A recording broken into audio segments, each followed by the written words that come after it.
J'aime résoudre des situations critiques et ne pas rencontrer de routine. Et dans le management de transition, on n'a pas de routine et on rencontre toujours des situations critiques d'entreprise dans des situations complexes et qu'on doit sortir de situations complexes. Donc, tout ce que j'ai appris au long de ma vie m'a permis de monter cette entreprise.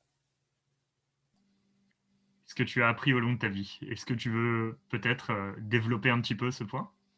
Moi, j'ai un peu tout fait. Moi, j'ai commencé à travailler dans une ferme et puis après, j'ai fait une école de commerce, j'ai fait une école de physique, j'ai été executivo dans une multinationale allemande.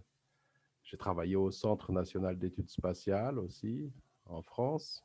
J'ai développé le marché grec. Et puis après, j'ai travaillé dans une multinationale allemande à la stratégie. Et puis, j'ai été muté au Brésil pour être directeur d'une unité de négocio. Et puis après, je suis devenu entrepreneur. J'ai monté une entreprise d'affrètement d'avions d'affaires et j'ai perdu de l'argent. Et puis, je suis devenu consultant en stratégie. Et puis après, je suis devenu interim manager et j'ai créé ma société d'interim manager. Et tout ça au Brésil, donc. Super. Ça fait 15 ans que je suis au Brésil. Avant le Brésil, j'étais en Allemagne. D'accord. Génial. Avant de te rencontrer, Nicolas, j'avais un peu préparé cet entretien. Et donc, j'étais un peu confus au début quand j'ai vu que tu faisais de la gestion intérimaire. C'est comme ça Oui. qu'on dit en français, je pense, interim management. Est-ce que tu peux... Management de transition. Management de transition, c'est mieux, effectivement, merci. Non, non, c'est comme ça qu'on dit. Après, moi, j'ai bien aimé ton expression aussi, c'était bien. On est en train d'inventer tout le marché, donc c'est ouvert à tous les mots possibles pour le qualifier. Est-ce que tu peux peut-être nous expliquer un peu ce que c'est le management de transition? Oui, c'est résoudre une situation critique dans une entreprise avec la gestion. Un exemple, si une entreprise court le risque de rentrer en faillite et qu'elle doit fermer, on essaye de trouver des solutions pour qu'elle ne ferme pas en faisant ce qu'on appelle un retournement d'entreprise ou en essayant de la préparer pour une vente, pour essayer de sauver les emplois en fait. Donc, quand une décision est souvent, on a eu des missions où la décision de fermer la filiale brésilienne était faite et on a essayé de trouver des solutions pour ne pas fermer, soit en vendant, soit en faisant le retournement de l'entreprise. Et on fait ça en mettant en place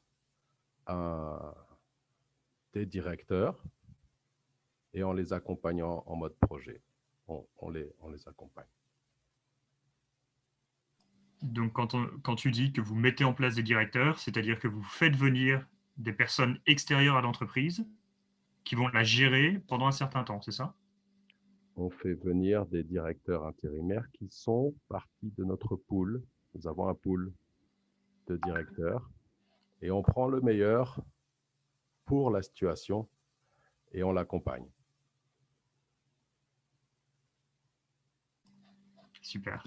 Et alors, on imagine que c'est un business qui doit être en pleine expansion. En fait, on est dans une période de crise, donc il y a beaucoup d'entreprises qui doivent changer de business model, qui doivent se restructurer, certaines qui ferment malheureusement. Est-ce que, d'abord, quelle qualité est-ce qu'il faut pour gérer ce genre de situation? Alors, la première qualité qu'une entreprise ou un entrepreneur doit avoir pour gérer une crise, d'abord, c'est le cash flow. Ça, et c'est une grande, grande leçon de cette crise, malheureusement, ou heureusement pour le futur, mais cash is king, excusez-moi pour l'anglais, mais plus que jamais. Et l'éducation financière de la personne physique ou de la personne juridique est fondamentale parce que personne n'attendait le Covid et ça nous a tous pris de surprise. Donc, la première énergie, après l'énergie physique, l'énergie financière est très importante pour la survie. Et puis après, il y a une énergie qui est l'énergie mentale, qui est l'énergie émotionnelle, et la résilience, la capacité de garder son calme et de voir le bout du tunnel dès le début et de ne pas avoir peur, surtout ne pas avoir peur. C'est très, très important. Ne pas avoir peur, ou alors savoir dominer sa peur. Savoir dominer sa peur, c'est plus exact. C'est-à-dire être conscient de sa peur, des raisons de sa peur, et puis savoir après, surtout ne pas vibrer sur une fréquence de peur, mais vibrer sur une fréquence de résolution de solution. Super. Est-ce que tu dirais que l'intelligence émotionnelle aussi fait partie des qualités qu'il faut avoir? Ouais, c'est fondamental. Est-ce que c'est Très, quelque très chose important. qu'on peut développer? Oui, Où on est avec et en fait on fait avec l'intelligence qu'on a à la naissance? Non, non, non. On est avec, on est dans un univers, on vit une vie et on arrive à un certain âge avec des valeurs, des traumatismes, des peines. Et on a en nous des facteurs qui peuvent déclencher une perte de contrôle quand on est face à une certaine situation. L'intelligence émotionnelle, c'est la capacité de se connaître, connaître ses valeurs, connaître ses peines, connaître ses traumatismes et pouvoir les regarder sans juger et être conscient qu'une situation donnée peut déclencher une réaction inadéquate. Et la capacité ou le développement de l'intelligence émotionnelle, c'est la capacité de contrôler ses émotions pour avoir une réaction plus adaptée à la situation. Puis ça nous permet de mieux passer un moment difficile ou un moment qui est, pour être plus précis, perçu comme difficile. Est-ce que tu as peut-être des tuyaux ou des astuces à nous donner pour travailler sur notre propre intelligence émotionnelle? Chacun, oui, il faut trouver quelqu'un de très bon en intelligence émotionnelle. Il commence à y avoir beaucoup de professionnels, enfin, de très bons professionnels qui travaillent sur le sujet. Et je trouve que c'est important que chacun ait à tout âge de travailler sur son intelligence émotionnelle. Ouais. Et il y a des professionnels, pour ça, c'est un métier qui est complexe, c'est un métier qui est précis.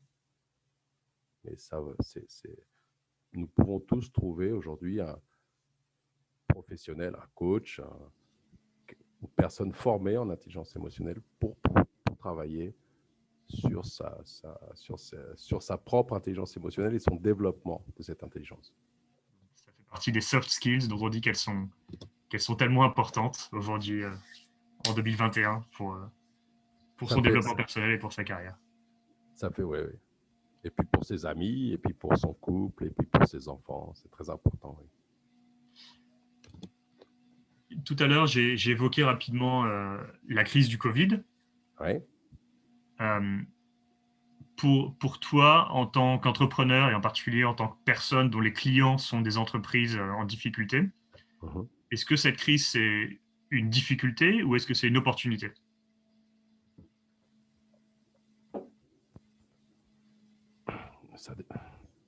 Ça dépend des segments.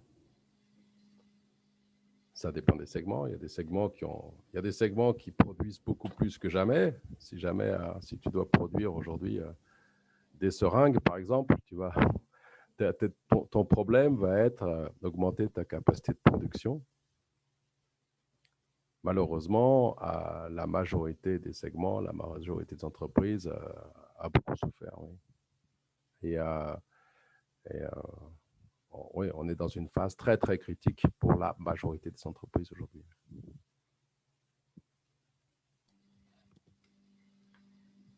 Tout à l'heure, tu as aussi mentionné, Nicolas, rapidement, que l'objectif pour vous, pour Téléos Transition, Oui. quand vous intervenez dans une entreprise, c'est de préserver les emplois, c'est ça?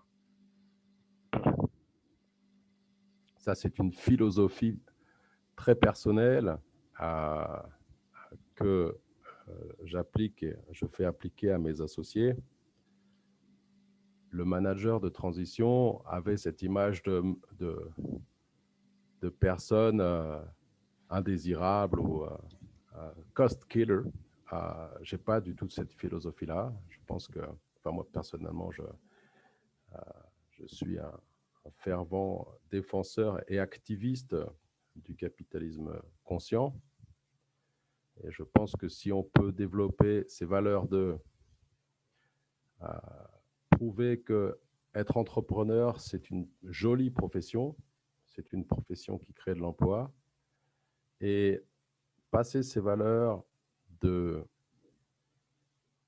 offrir une solution durable à un client et être payé et rémunéré pour la qualité d'un travail et non pas à essayer d'obtenir le plus possible à court terme du client, tout en créant un cercle vertueux d'abondance auquel peut profiter ton entreprise, tes employés, mais aussi tes fournisseurs et, si possible, la société dans laquelle tu vis. Je pense que la création de richesse, ce n'est pas pour une unité, mais c'est pour toutes les unités qui sont autour de l'entreprise. Et c'est que comme ça qu'on arrive, je pense, c'est ma conviction, à créer un développement durable. C'est une belle philosophie. C'est vrai que ça contraste avec l'image qu'on a généralement des personnes qui interviennent comme ça sur des entreprises en difficulté, quoi. Est-ce que tu dirais que ce courant de pensée, donc le capitalisme conscient, Ouais. c'est quelque chose qui a de l'importance au Brésil aujourd'hui? Ouais, ma conviction, c'est que c'est quelque chose qui est fondamental aujourd'hui, où ça fait quand même plus de 100 ans qu'on ne sort pas du discours capitaliste contre une autre idée. Je crois qu'on peut être entrepreneur et avoir des considérations sociales. Et le fait d'arriver comme une nouvelle alternative pour les jeunes, pour les entrepreneurs, finalement, je suis entrepreneur, donc je suis un loup, et ce n'est pas forcément vrai. Tu peux être entrepreneur et avoir de fortes convictions sociales et aider en créant de l'abondance, aussi participer à un rôle social. Et je crois que c'est une solution qui n'existait pas. Avant, c'était ou tout noir ou tout blanc. Et je pense que c'est une belle jonction entre plusieurs courants et une solution saine pour les gens qui désirent créer, qui désirent innover, qui désirent créer de l'abondance. Et puis, voilà, je pense que donc, ce n'est pas que pour le Brésil. Je pense que c'est beaucoup plus large que ça. C'est un mouvement qui est né aux États-Unis, qui commence au Brésil et qui, à mon avis, est une belle alternative. Au Brésil en particulier, les entreprises brésiliennes, en tout cas les grandes entreprises, ont la réputation d'avoir un style de management plutôt traditionnel. Est-ce que tu dirais que ça freine l'adoption de ce genre de principe, de ces valeurs, ou tu penses qu'il y a un terrain pour que ce principe de management, de capitalisme conscient puisse s'exprimer?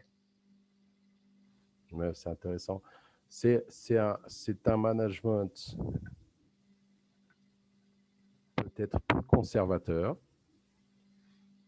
mais de toute manière, c'est une société assez, en tout cas Sao Paulo par exemple, assez conservatrice, mais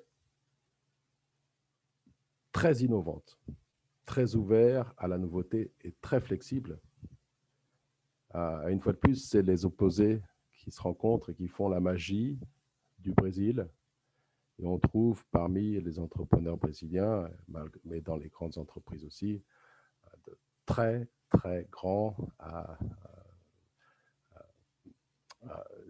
leaders qui ont des visions d'innovation, de changement qu'on voit rarement ailleurs, finalement. Donc une culture générale conservatrice, mais malgré tout, de la place et de l'intérêt en général pour l'innovation. Une culture un peu de l'extrême. Il y a des gérants qui sont très conservateurs, mais en même temps, on trouve les personnes les plus créatives et que j'ai connues, moi, au monde. Donc, on a les deux. Pas si j'ai un peu envie de prendre le pouls de notre public aujourd'hui, vu qu'on a une majorité de Brésiliens, évidemment. Qu'est-ce que vous en pensez tous? Est-ce que vous êtes d'accord avec la vision qu'on donne des entreprises brésiliennes? Ce mélange de conservatisme et d'innovation, est-ce que vous trouvez au contraire que c'est pas tout à fait juste? N'hésitez pas à mettre vos commentaires, soit dans le chat, soit carrément dans le Dory. Ils sont là pour ça. Tout à l'heure, on a parlé donc d'intelligence émotionnelle, de résilience, mais en même temps, aujourd'hui, beaucoup de nos décisions sont influencées, consciemment ou non, par de l'intelligence artificielle. Par exemple, notre boîte mail, nos recherches sur Internet, nos logiciels de traitement de texte, tout ça contient des systèmes de machine learning, d'intelligence artificielle. Est-ce que tu penses que l'intelligence artificielle nous aide à prendre de meilleures décisions pour nos sociétés au sens large? Ou est-ce que tu penses que ça nous pousse vers un capitalisme inconscient? C'est intéressant. Ça, on a toute la nuit, Alexandrine, pour dire. Peut-être pas toute la nuit, mais on a encore pas mal de temps. On a une grande partie de la nuit. Oh, c'est un sujet qui est en fait, il faut revenir à la base de la prise de décision d'une personne. La prise de décision d'une personne, elle vient d'une information qu'elle interprète, qui crée une émotion, et en fonction de cette émotion, elle va avoir un type de comportement.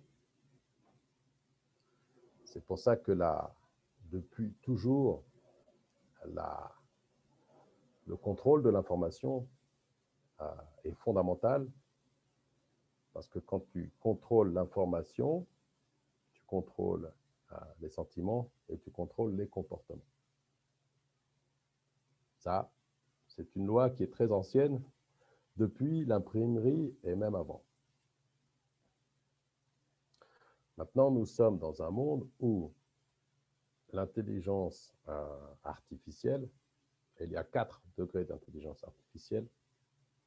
Il y a un degré d'intelligence artificielle de niveau 1, qui est passif et qui reçoit des textes, par exemple une messagerie du Facebook.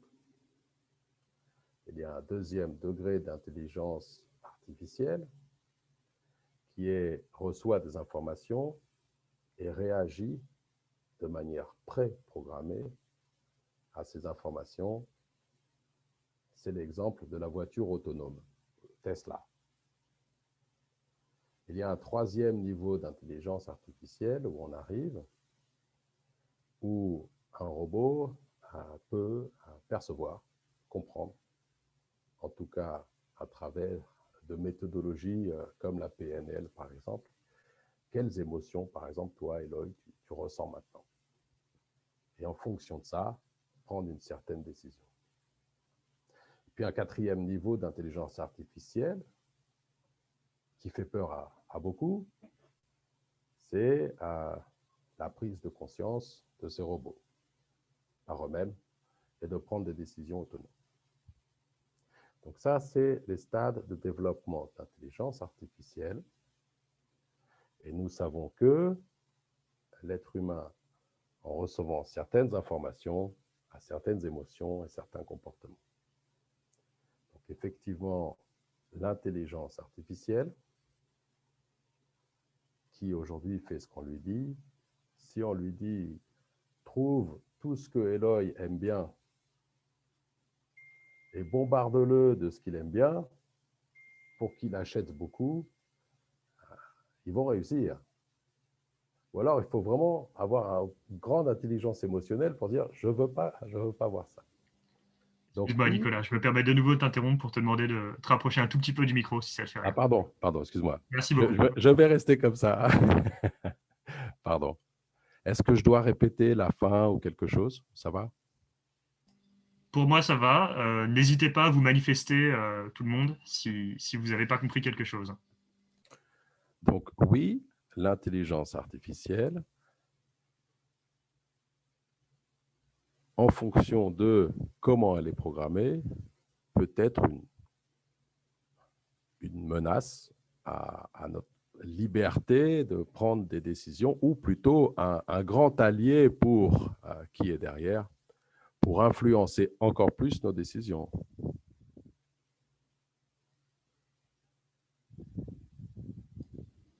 Moi qui travaille chez Google, j'ai l'impression de voir un peu les deux côtés de la médaille. Il y a les deux côtés il y a les deux côtés de la médaille, oui. Absolument. Ce sera, je pense, le mot de la fin pour notre entretien, à moins que tu aies quelque chose à ajouter, Nicolas. Oui, j'ai quelque chose à ajouter qui est assez intéressant, c'est que il y a un mouvement pendulaire à l'intelligence artificielle aujourd'hui, qui est le développement de technologies humaines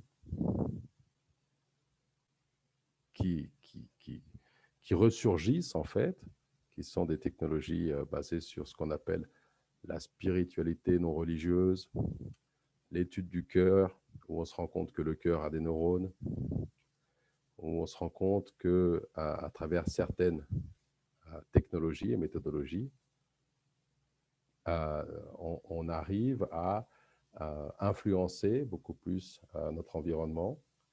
Et un pendant naturel à l'intelligence artificielle et un fort développement de ces intelligences qui sont à la fois émotionnelles et spirituelles, et c'est très, très intéressant. Génial. Et donc, il faut développer pas simplement son intelligence cognitive, rationnelle, mais aussi d'autres formes d'intelligence, dont l'intelligence émotionnelle. Voilà. Oh, Éloi, est-ce que je peux me permettre de poser une question avant de montrer les questions du Dori? Parce que vous êtes quand même au moins deux là, dans les participants, à vouloir faire carrière, ou en tout cas à vous installer au Brésil. Donc, il y a toi, Éloi, et il y a Hubert que j'ai invité à venir, qui vient d'arriver à peine à São Paulo. Et donc, je voudrais bien, s'il te plaît, Nicolas, que tu nous dises, voilà, qu'est-ce que tu aimerais dire aujourd'hui à des jeunes professionnels qui viennent pour faire carrière au Brésil? Que doivent-ils savoir pour être mieux préparés, mieux s'insérer, trouver des opportunités? Parce que finalement, aujourd'hui, c'est devenu peut-être un peu plus difficile qu'il y a 5 ans.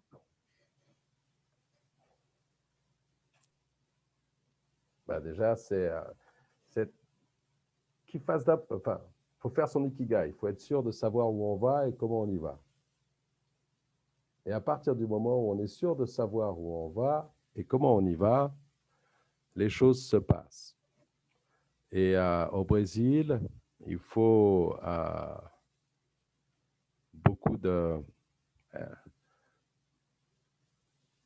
passer une grande phase à écouter, parce que c'est une culture qui est très, très différente de la culture européenne, et qui est absolument merveilleuse, mais qui a une richesse que quand on vient d'Europe, on ne connaît pas. Et il faut passer 2 ans à comprendre, lire l'histoire, lire les livres d'origine, de création du Brésil, et écouter les Brésiliens. Jamais juger, écouter, apprendre. Et se créer une personne hybride en gardant ses qualités et en ayant la capacité de s'intégrer au Brésil avec plus de facilité. Alors, j'ai regardé quand même sur Internet, Ikigai, hein, parce que je ne suis pas du tout une spécialiste. Si tu peux nous, je pense qu'on est plusieurs ici à ne pas connaître ce terme japonais. Si tu peux nous dire, pour orienter Éloi et Hubert, c'est quoi Nikigai? Enfin, Ikigai. Ikigai, c'est de trouver sa raison d'être, sa mission. Qu'est-ce que je fais ici ou qu'est-ce que je veux? C'est à la croisée des chemins entre ce que tu sais faire, ce que tu peux faire, ce pourquoi tu peux être payé, ce que tu as envie de faire, ce dont la société a besoin. Et puis tu fais cette espèce de réflexion qui te donne une raison d'être un peu plus profonde. Et tu peux le faire au niveau personnel et puis tu peux le faire au niveau d'une entreprise. Et ça t'aide à savoir pourquoi tu te réveilles le matin. C'est bien à faire. Oui. C'est ce qu'on appelle le propósito en portugais. Ce serait quoi la traduction? Une des conséquences de l'ikigai, c'est trouver son proposito, oui. D'accord.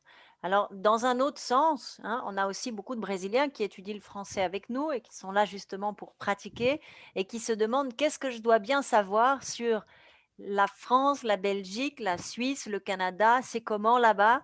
Comment je peux me préparer dès maintenant pour pouvoir mieux m'intégrer dans une culture étrangère, occidentale ou nord-américaine, mais où on parle français, je pense au Québec. C'est toujours la même chose, c'est toujours le même réflexe, à mon avis.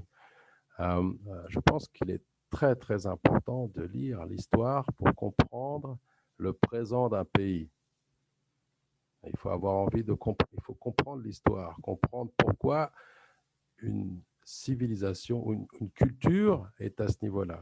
Parce que la culture, c'est la somme des habitudes. Et les habitudes ont été créées par l'histoire. Et pour comprendre la culture, comprendre l'histoire est fondamental. Il faut apprendre à regarder, observer sans juger, apprendre et absorber. Et c'est toujours le même réflexe, qu'on aille aux États-Unis, en France. Et je pense que c'est une méthode qui permet de garder son identité et de profiter au mieux des autres cultures. Ça prend du temps. Ça prend du temps, ça prend du temps. Mais ça, c'est si on veut s'installer. Après, si on veut aller faire un week-end, on fait un week-end. S'il faut faire un week-end à Paris ou en Belgique, il faut aller manger. Voilà, il n'y a pas besoin d'apprendre l'histoire. On va manger, ça fait du bien. Je vais partager les questions. Éloi, tu veux? Oui. Merci pour cet entretien, Nicolas. On va passer à une phase un peu plus interactive de ce Lingo Talk, où on va passer en revue les questions qui nous ont été soumises par des membres du public. Si ceux qui ont posé les questions souhaitent les lire à voix haute, n'hésitez pas à le faire. Sinon, c'est moi qui vais les lire, donc, et je laisserai Nicolas et éventuellement d'autres personnes y répondre. En commençant par les questions qui ont reçu le plus de votes.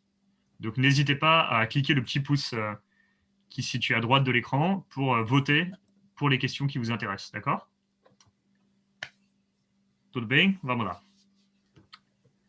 Quel est le... Je le lis en français, du coup. Hein. Quel est le type de transition, Nicolas, que tu considérerais le plus difficile, le plus challengeant à gérer dans ton expérience? C'est des situations de très grande crise. Les situations, les cas les plus extrêmes qu'on a eus, ça a été ce dont je parlais tout à l'heure, c'est quand un siège d'une multinationale qui est en Europe prend la décision de fermer la filiale brésilienne, par exemple. Et qu'on rentre dans la filiale avec cet ordre, mais qu'on essaye de trouver des solutions. Humainement, c'est très éprouvant. Et la mécanique pour essayer de trouver une solution, pour pas simplement fermer, mais c'est de sauvegarder la boîte, l'entreprise. C'est un vrai casse-tête. Mais c'est passionnant. Mais c'est ce qu'il y a de plus complexe, à mon avis.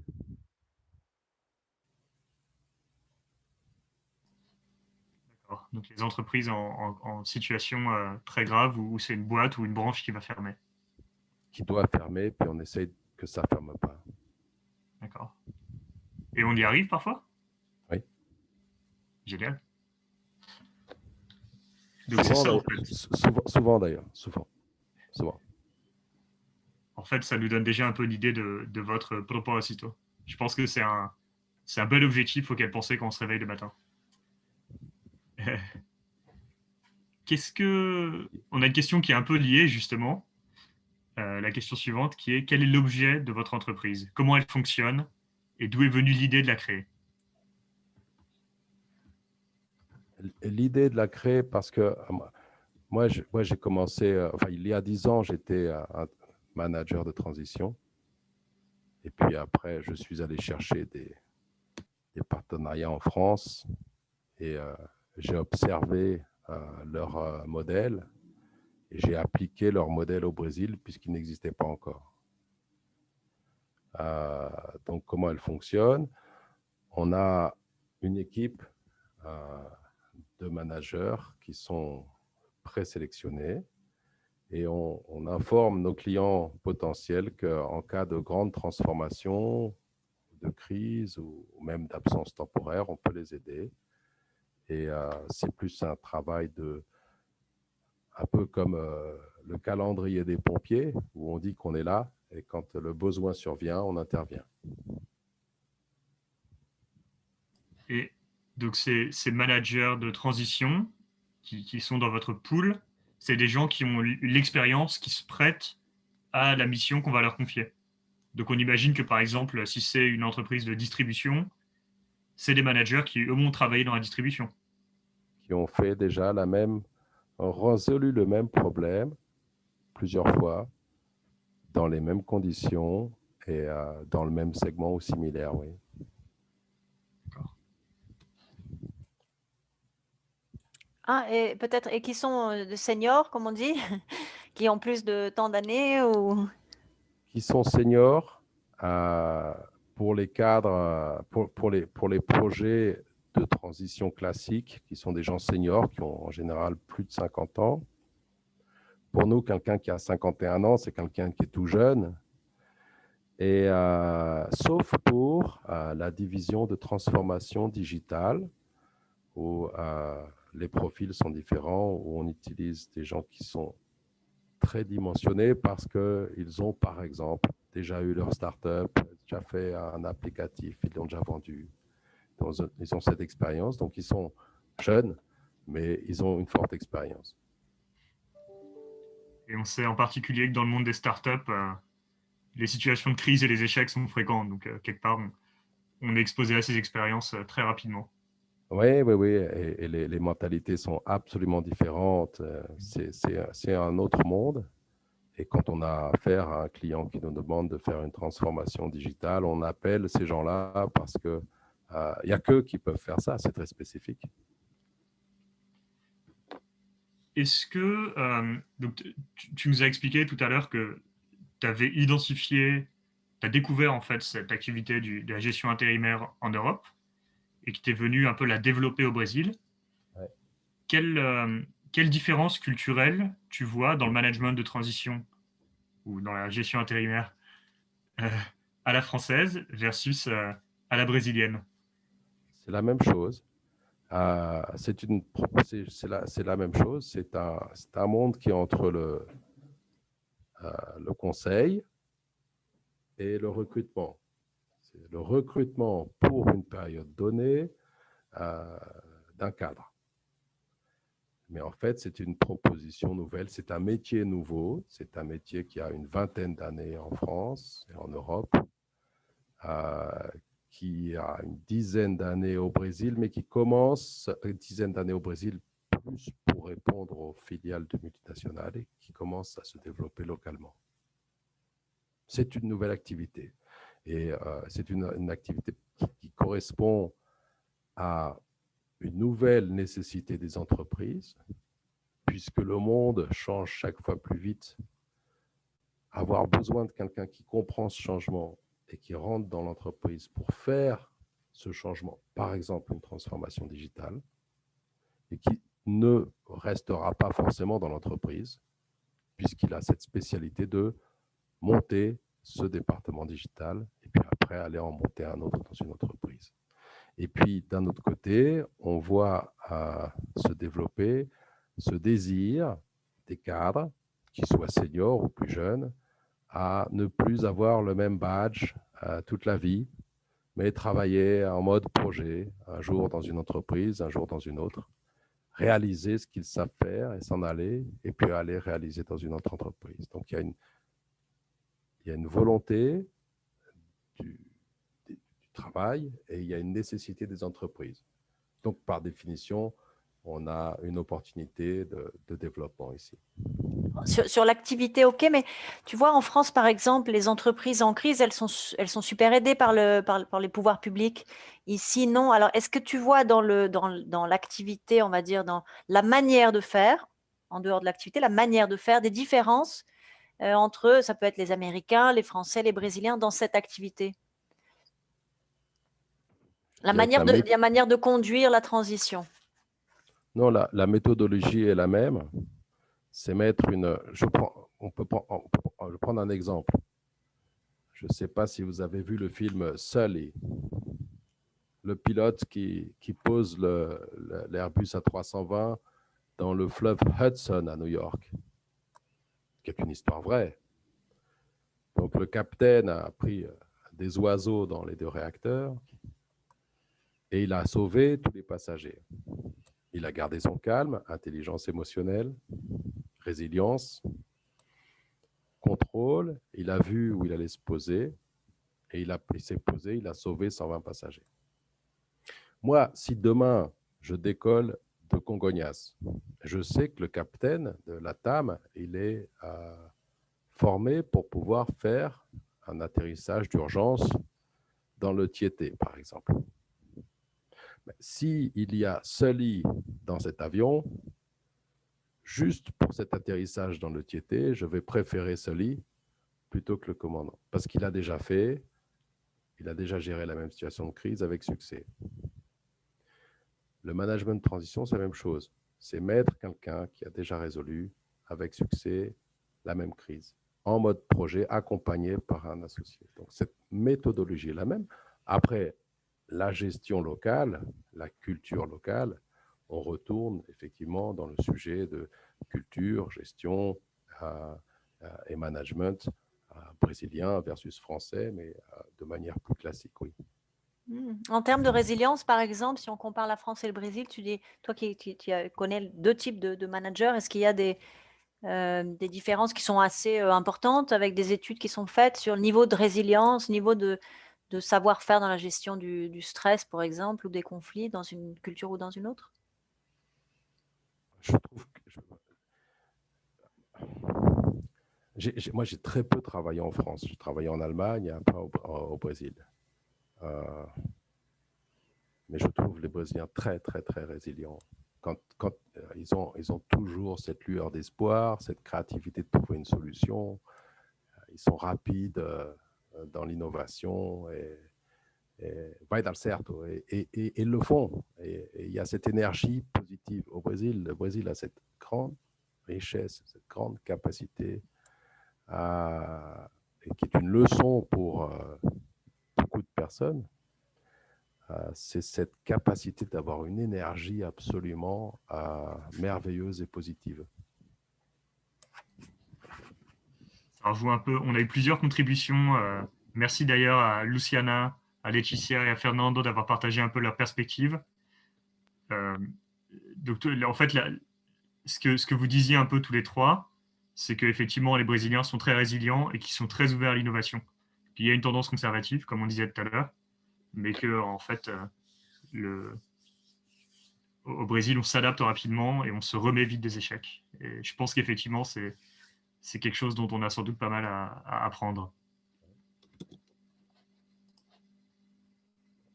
Est-ce qu'on pourrait parler un petit peu, peut-être, Nicolas, de ton rôle au sein de la Fondation Dom Cabral, ce que ça t'apporte peut-être en tant que manager, donc ton rôle, t'es professeur adjoint, si je comprends bien.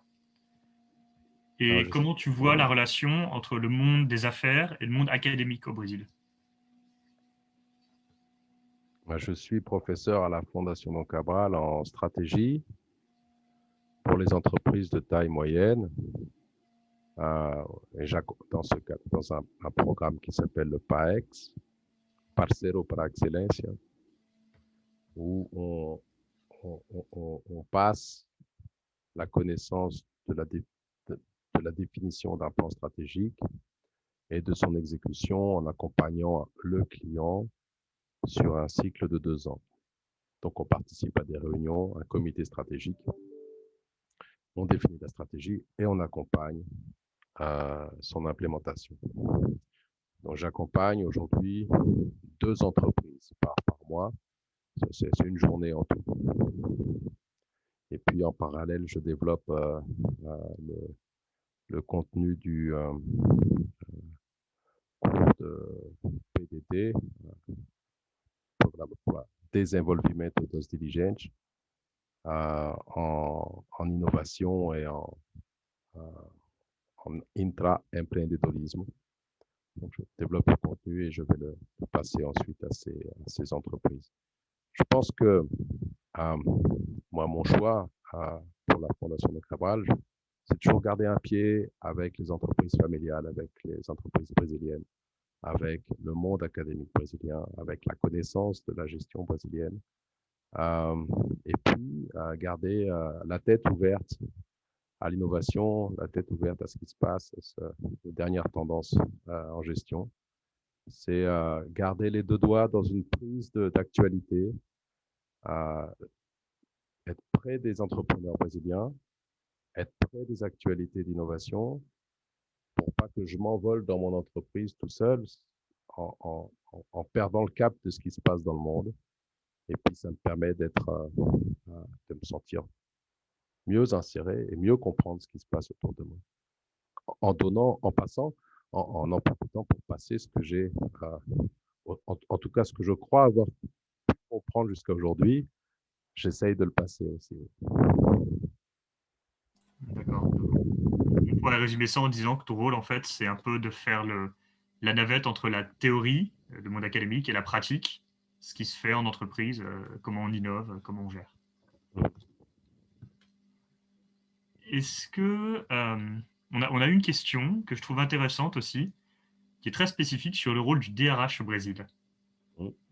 Et dans une perspective comparatrice, donc je suppose que la personne qui a posé la question voudrait sans doute que tu compares ça à comment un DRH travaille en Europe. Je trouve que,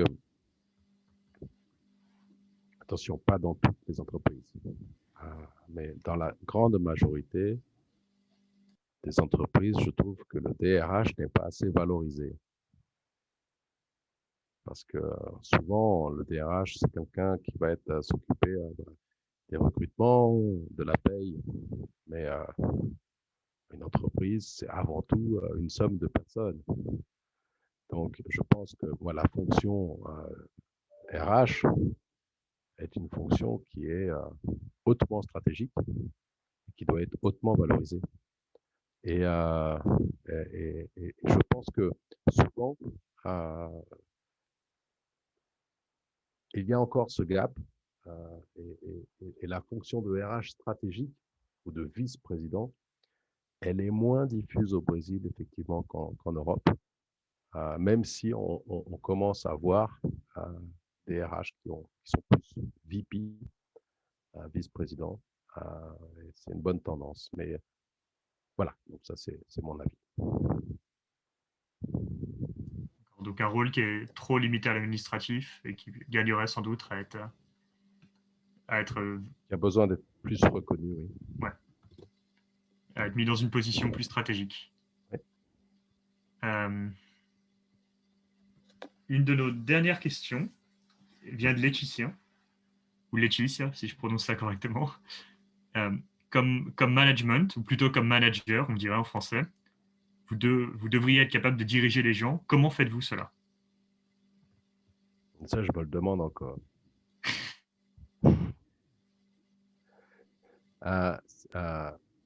J'ai plus les capacités d'inspirer les gens que de les manager. Euh, Laisse-moi encore quelques années, je vais répondre à cette question. Aujourd'hui, je suis plus dans l'inspiration que dans le management des personnes. Et si j'ai encore une partie où je dois évoluer, justement, c'est dans cette capacité de gestion, une fois que le nord est passé, une fois que les personnes sont inspirées. Aujourd'hui, c'est une fonction que je délègue un peu, mais que je vais apprendre à faire par moi-même aussi. Donc, j'arrive pas à répondre à cette question. Peut-être qu'on peut la formuler différemment. Quelle qualité il faut, selon toi, à un bon manager? Ou peut-être qu'il y a des exemples qui te viennent à l'esprit de managers que tu connais, ou peut-être qu'on connaît. Un bon manager, c'est, oui, à mon avis, alors ça, si on pose la question de cette manière, un bon leader, alors pas un manager, un bon leader. Un bon leader. Est-ce qu'il y a une différence? Oui, oui, étymologiquement, oui, le manager, c'est quelque chose qui va, quelqu'un qui va plus manager, faire la gestion d'une tâche qu'on lui a allouée, alors que le leader, c'est quelqu'un qui va développer justement une idée des personnes et qui va ensuite déléguer ces tâches pour qu'elles elles aboutissent correctement.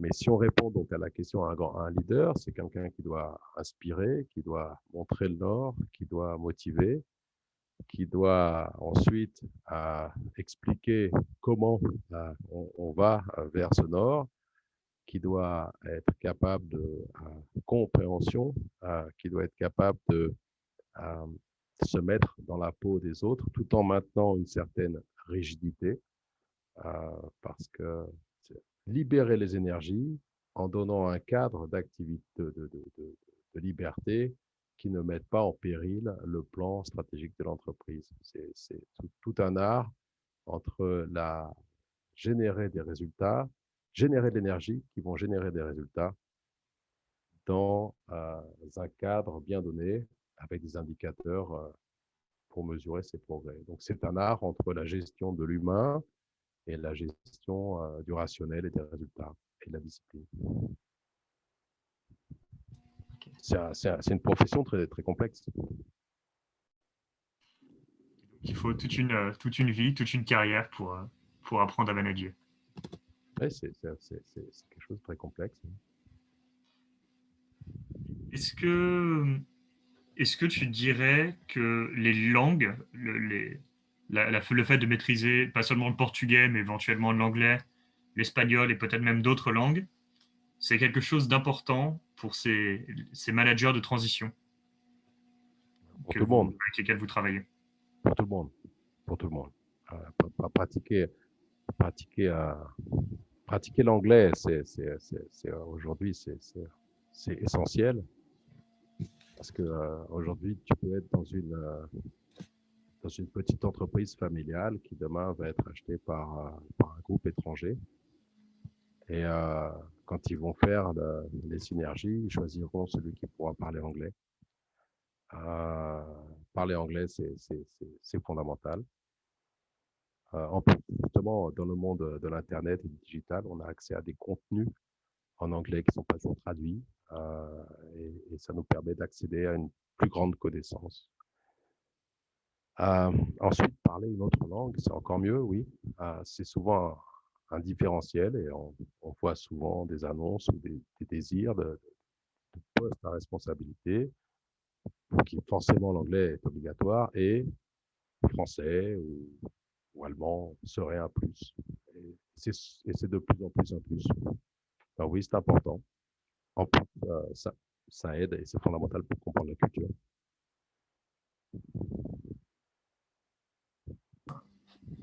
Il y a un point qui avait été soulevé la semaine dernière par Pierre, donc l'intervenant de notre dernier Lingo Talk, qui disait que en fait, apprendre une langue, c'est pas seulement apprendre une compétence, mais c'est aussi en fait se forcer à changer de perspective, à adopter d'autres modes de pensée, et donc en fin de compte, c'est aussi devenir plus intelligent. Et je trouve que c'est d'abord, je trouve que c'est vrai, et ensuite, c'est une super raison d'apprendre des langues pour moi. Ouais, c'est fondamental. Moi, j'ai commencé à comprendre les Allemands quand j'ai commencé à apprendre l'allemand. Moi, j'ai été muté en Allemagne et ils m'ont donné 7 mois pour apprendre l'allemand. J'ai jamais réussi, mais quand on commence à apprendre une langue, on comprend la culture, on comprend comment fonctionne la, la, la manière de penser, la manière de formuler les phrases, la manière d'agir. Et c'est oui, on a une expansion de la compréhension qui est très qui est difficile, mais une fois qu'on l'a, c'est très agréable. Absolument, je dirais que c'est très gratifiant. Jench, on arrive au terme des questions qui ont été postées dans le Dory. On avait prévu un petit peu de temps. Nicolas, moi-même, Alexandrine sommes toujours disponibles jusqu'à 8h30. Si vous avez d'autres questions, n'hésitez pas à les poser. C'est le moment ou jamais, en français, en anglais, en portugais. Le micro est à vous. Hubert, tu veux en profiter, Émilie? Je vais même stopper.